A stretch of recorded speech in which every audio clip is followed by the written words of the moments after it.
ભેસ્તાન વિસ્તારમાં અનાજ દળવાની ઘંટીમાં લોટ લેવા ગયેલી સગીરા સાથે શારીરિક છેડછાડ કરતા નરાધમ અજીત ગુપ્તાની ભેસ્તાન પોલીસે ઝડપી પાડ્યો છે. ભેસ્તાનમાં રહેતી સગીરાની છેડતી કરનાર નરાધમ ઘંટી ચલાવતા માલિકની પોલીસે ધરપકડ કરી વધુ તપાસ હાથ ધરી છે. મૂળ જોનપુર ઉત્તર પ્રદેશનો વતની અને હાલ ભેસ્તાન બાલકૃષ્ણ રોહાંસમાં રહેતો અજીત કુમાર કન્હૈયાલાલ આગ્રહરી અનાજ દળવાની ઘંટી ચલાવે છે. આ દરમિયાન ગત 29 એપ્રિલના રોજ સવારના સમયે એક સગીરા લોટ લેવા માટે ઘંટી આવી હતી. ઘંટી ઉપર સવારના સમયે અન્ય કોઈ વ્યક્તિ હાજર ન હોય સગીરા ઉપર નજર બગાડી અજીત કુમારે સગીરા સાથે શારીરિક અડબલા કરી તેને લાજ લેવાનો પ્રયાસ કર્યો છે. બનાવ સંદર્ભે સગીરાના પરિવારને જાણ થતાં તેમને ભેસ્તાન પોલીસ સ્ટેશનમાં ફરિયાદ નોંધાવતા પોલીસે નરાધમ ઘંટી ચલાવતા માલિકની ધરપકડ કરી વધુ તપાસ હાથ ધરી છે.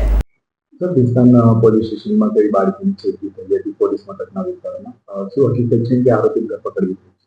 ભેસ્તાન પોલીસ સ્ટેશનમાં 613/25 નો એક ગુનો દાખલ થયો છે, જેમાં પોક્સો હેઠળ ગુનો રજીસ્ટર કરી તેમાં આરોપીની અટક કરવામાં આવી છે. તેમાં નાની બાળકી 6 વર્ષની છે, તેની સાથે અડપલા કરનાર અજીત અગ્રહારી કરીને એક આરોપી છે, તેને તાત્કાલિક અટક કરી પોલીસે એને જેલ હવાલે કરેલો છે.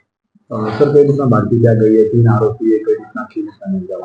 બાળકી નાની હતી, બાજુમાં લોટ દળવાની ઘંટી હતી, ત્યાં આગળ ગઈ હતી તો એને લલચાવીને અંદર બોલાવી, એના શરીર પર હાથ ફેરવી અને પ્રયત્ન કર્યો છેડતી કરવાનો. એ બાબતેનો ગુનો દાખલ કરવામાં આવેલો છે.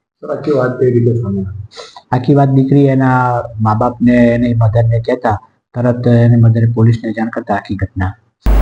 Bureau report S9 news Surat. અમારી તમામ માહિતીથી અપડેટ રહેવા માટે જોડાયેલા રહો S9 ન્યૂઝ સાથે.